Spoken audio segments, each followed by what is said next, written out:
ఆయన మన దేశం ఎంత గొప్పది అంటే కొన్ని వందల సంవత్సరాల క్రితం మన దేశంలో దక్షిణ దేశంలోనే వాచస్పతి మిశ్రుల వారు ఉండేవారట. దక్షిణ దేశస్థుడుగానే చెప్తారు ఆయన్ని. దక్షిణ దేశంలో వాచస్పతి మిశ్రుల వారు ఉన్నారు. శంకర భగవత్పాదుల వారి భాష్యానికి వ్యాఖ్యానం రాశారు. భామతి అని వ్యాఖ్యానం రాశారు ఆ మహానుభావుడు. ఆయన భార్య పేరు భామతి అని. ఆ భామతి భర్తతోటి కలిసి ఎంతకాలం ఉంది అన్నారు? 36 సంవత్సరాలు కలిసి ఉంది. కానీ భర్తగా ఆమె ఉన్నట్టు కూడా తెలియదండి. ఇలా ప్రపంచంలో ఎవరైనా నమ్ముతారా అన్నారు. ఎవరు నమ్మరండి. ఎందుకంటే మనం అలాంటి వాళ్ళం కాదు కాబట్టి మనకు ఇలాంటి వాళ్ళే కనిపిస్తుంటారు, కానీ అలాంటి వాళ్ళు మనకు కనిపించరు. ఎందుకంటే సృష్టివాదం అని వాదం ఉందన్నమాట. మన దృష్టిని బట్టే మనకు సృష్టి కనిపిస్తుంది తప్ప ఇంకో రకంగా కనిపించే అవకాశం లేదు. అట్టి మహాతల్లి ఉన్నదన్నమాట.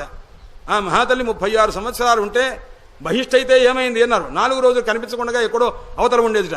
కొంతమంది పిల్లలకి సంగీతం చెప్తూ ఉండేదిట, కొన్ని పాఠాలు చెప్తుండేదిట. అలా చెప్తూ ఆ వచ్చినటువంటి ద్రవ్యంతో ఆయన కాస్త ఆహార వ్యవహారం చేస్తూ ఆయన సకల పరిచర్యలు చేస్తుండేదిట. ఇలా చేస్తూ ఉన్న సందర్భంలో ఒక రోజున ఆయన వ్యాఖ్యానం రాసుకుంటున్నాడు మహానుభావుడు. ఆయనకేంది స్నానం చేయడం, ఆ తర్వాత సాయంకాలం అయిన తర్వాత అనుష్ఠానం చేసుకుని ఒక నదీ తీరం దగ్గర కూర్చునేవాట. గంటలు కూర్చోవటమేట. ఆయన ఎవరన్నా వచ్చి ఏమండి ఇలా కూర్చున్నారంటే మీరు వాచస్పతి మిశ్రులాగా ఈ చాదస్తంగా కూర్చున్నారేమండి అంటుండేవాళ్ళట. అన్నా కానీ ఆ వాచస్పతి మిశ్రుడు అయినా దాన్ని పట్టించుకునేవాడు కదా. ఏదో సమయానికి వెళ్ళేవాడు. ఆ అనుష్ఠానం మాత్రం చేసుకుని అక్కడ ఉండిపోయి గంటలు ఉండి మళ్ళీ వెళ్ళిపోతుండేవాడు. మళ్ళీ అర్ధరాత్రి పూట కూడా కూర్చొని రాసుకుంటుంటే ఒక రోజున ఆ దీపం కాస్త ఆరిపోయింది.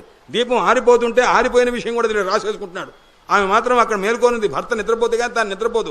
అలా అంత వ్రతం చేసింది. ఆ తర్వాత వెంటనే ఆమె కాస్త దీపం కాస్త వెలిగించి ఆ తర్వాత భర్తని ఇలా చూస్తూ కంటి వెంట ఒక బాష్పాలు వచ్చినాయి.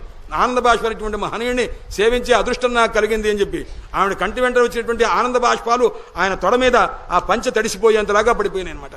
పడిపోయేసరికి ఆయనకి ఏదో స్పర్శ కలిగి ఏమిట్రా ఇదనట్టు చూశాడనమాట. చూస్తే ఇది ఎక్కడి నుంచి పడ్డదని పైకి చూస్తే ఒక మనిషి నిలబడి ఇలా రెండు చేతులు జోడించి నమస్కారం పెట్టిట నించొని ఉందనమాట. నించొని ఉండేసరికి చూశాడు. అమ్మా మీరెవరు అని అడిగాడు భార్యని. అమ్మా మీరెవరు అని అడిగారు. అంటే అప్పుడు స్వామి ఈ దీనురాలని భామతి అంటారండి, నేను మీ భార్యనండి అన్నారు. మనకు వివాహం ఎప్పుడైంది అన్నారు. అంటే 36 సంవత్సరం 37 సంవత్సరాలు చెప్పి ఆ సమయంలో వివాహం అయిందండి అన్నారు. ఇప్పటిదాకా ఎక్కడున్నారు మీరు? ఇక్కడే మీ దగ్గరే మీ సేవ చేస్తూనే ఉన్నాను స్వామి. ఆహా అలాగా, అయితే నాకు ఇంత ఉపచారం చేశావు కదా, నీకు ఏమి ఉపకారం చేయలేదమ్మా నేను. సరే ఈ గ్రంథం పేరు నీ పేరు పెడతానమ్మా, ఈ గ్రంథానికి నీ పేరు పెడతాను అనుగ్రహించారట. అందుచేత అలాంటి మహనీయులైనటువంటి